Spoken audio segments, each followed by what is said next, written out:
ba pupunta tayo doon?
Mami, dito.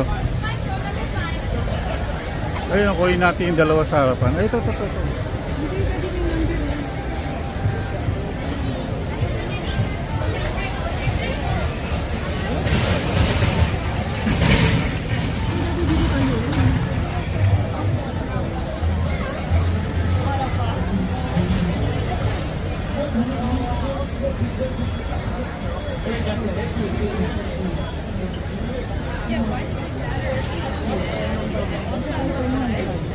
Hah?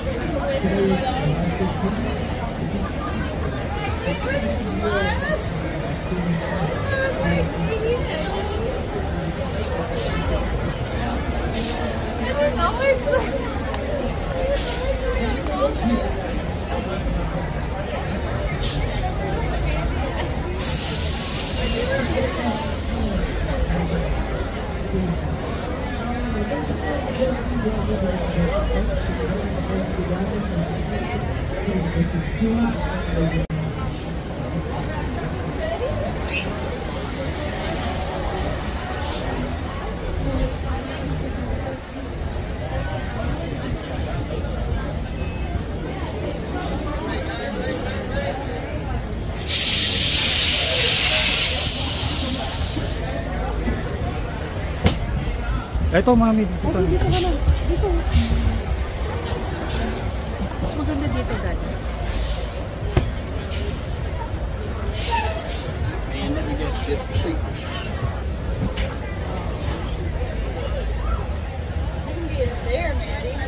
Best Picture Award for our movie Oppenheimer. Oppenheimer also gave Christopher Nolan his very first Academy Award win. He won for Best Director, and Oppenheimer is currently streaming on Peacock. On your left-hand side, we have our very first soundstage, Soundstage 12. Soundstage 12 is our largest soundstage, so how big is it? They could fit a mansion inside there. Yes, Scarface's mansion film right there, that is Soundstage 12. The doors are open to Soundstage 12 if you want to take a peek inside. And Soundstage 12 is where The Voice used to film. It now comes on our back lot, but here on our front lot, that is where some of the original seasons took place.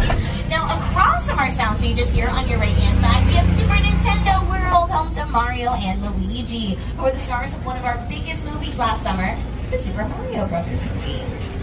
But what used to be here? Well, originally this was our preview center, and part of the tour used to include getting out and looking around our preview center and seeing things like Eden Heads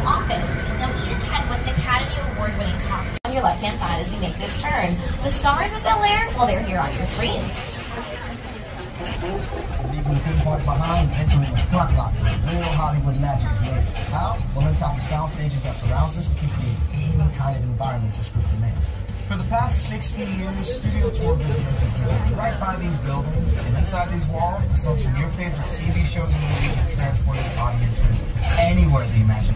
Wicked the movie, starring Cynthia Erivo, Ariana Grande, and Jonathan Bailey. Part 1 comes to theaters this November. Chris Melanandri of Illumination Entertainment also has an office in these bungalows.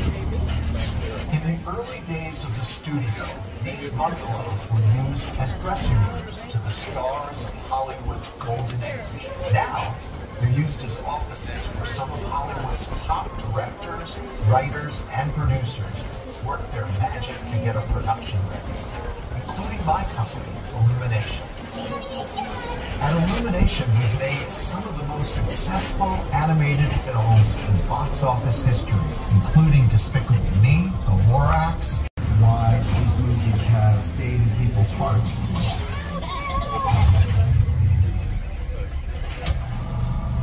We're about to cross the imaginary boundary onto the back lot, where we have exterior sets for many outdoor scenes. Over the last 60 years, studio tour guests have seen these locations turned into big cities, quiet suburbs, even that guy's hometown.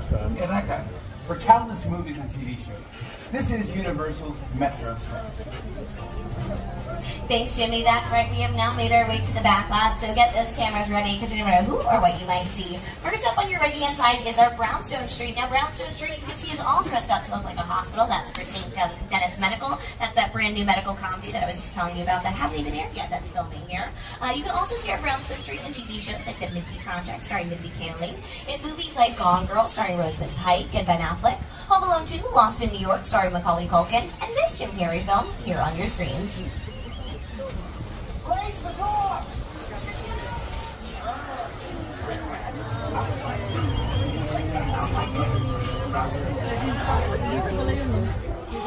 Ito ba yun? Oo.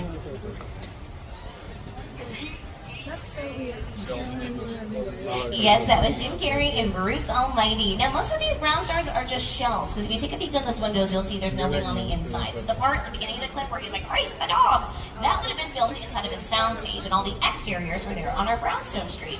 Now, we are making our way onto our New York Street, where American Ninja Warrior films their Los Angeles qualifying rounds, but something else really special used to be here. And here to tell you all of that is the star of the 2005 movie King Kong, Jack Black. And self-action. Did you know the Metro sets were once the home to Hollywood's biggest star? Right here is where the original studio tour King Kong attraction resided from 1986 until 2008. He stood 30 feet tall and weighed in at 13,000 pounds. Over the years, millions of guests got to meet King Kong face to face as he shook the tram. So close you could feel his hot banana bread. Is that it? I believe that's my last line. And then the tram moves on to the next thing. That's right, the tram just moves on to the next thing. It's the original King Kong that made me want to direct movies. I saw that movie on TV when I was about 8 or 9 years old, and I wanted to become a filmmaker.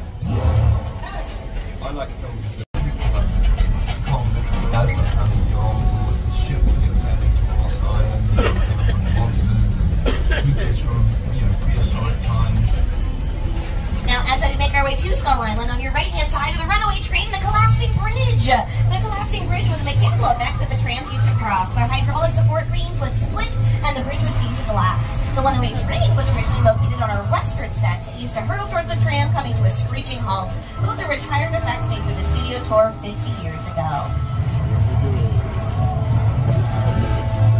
Now, as we make our way to Skull Island, please remember to remain seated at all times, keeping arms, legs, personal belongings inside the tram, and please don't flash photography. And here to tell you more about the making of Skull Island is director Peter Jackson.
what we like to call a picture car. Now this tram has actually been a picture car, like in the reboot of Will and Grace. Take a look here at your screens. We all had our share of alligators. Me included. One time I took a drink that said Lisa on it from a coffee place. I know my name's not Lisa. You are a bad girl. Stop the tram! Well, you're now headed into our London Square, which you might recognize because that's where they were driving through in that clip that I just showed you. Now, just because we call this area London Square doesn't mean it has to be London. For example, our London Square was India in the Mindy Project, starring Mindy Kaling. It was multiple locations all over the world in Marvel's Agent S.H.I.E.L.D. and Marvel's Agent Carter. And it was New York in the Season 6 episode Subway Wars of How I Met Your Mother, when the group of friends is a big race across New York City to get from point A to point B the fastest. One of them thinks running would get you there the fastest. Another thinks taking the subway would get you there the fastest. At one point in the episode, Barney Stinson's character, played by Neil Patrick Harris, fakes a heart attack because he thinks an ambulance will get him there faster. While at one point in the episode, Robin Scherbatsky, played by Colby Smulders, gets in a cab. And some crazy person jumps in our cab, is like, "This is my cab, you stole my cab." Well, in that whole episode, but in that scene in particular, you see a great shot of our London Square. Now, here at Universal Studios, we are known for inventing the monster movies. And we have a beautiful mural here on our back lot that we're headed to that plays tribute to those monster movies. So make sure you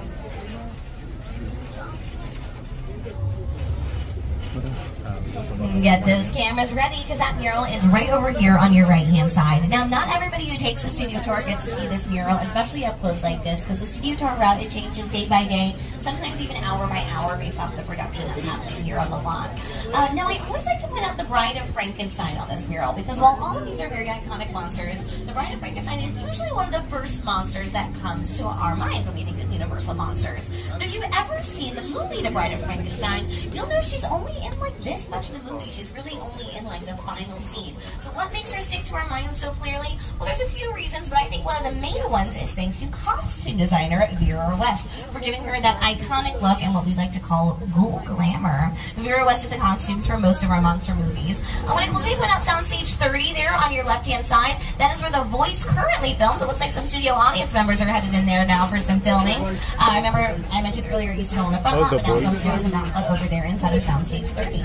Now on your left-hand side, I also want to point out this body of water. Because you might call this body of water a pond. You might call this body of water a lake. You might call it the Hollywood Ocean. Yes, here in 1974, we added the parting of the Red Seas to the studio tour, inspired by the classic film The Ten Commandments, a Paramount picture. The star of the movie, Charleston Heston, made an appearance to part the waters for our guests, and the glamour tram seemed to drive right through the lake, giving everyone on board a sea-level view. Tell them they can walk on water as part of the tour. There have also been exploding water mines, torpedoes, and prop submarines as part of the action in the lake. But like I said, you might call it a pond, you might call it a lake, you might call it the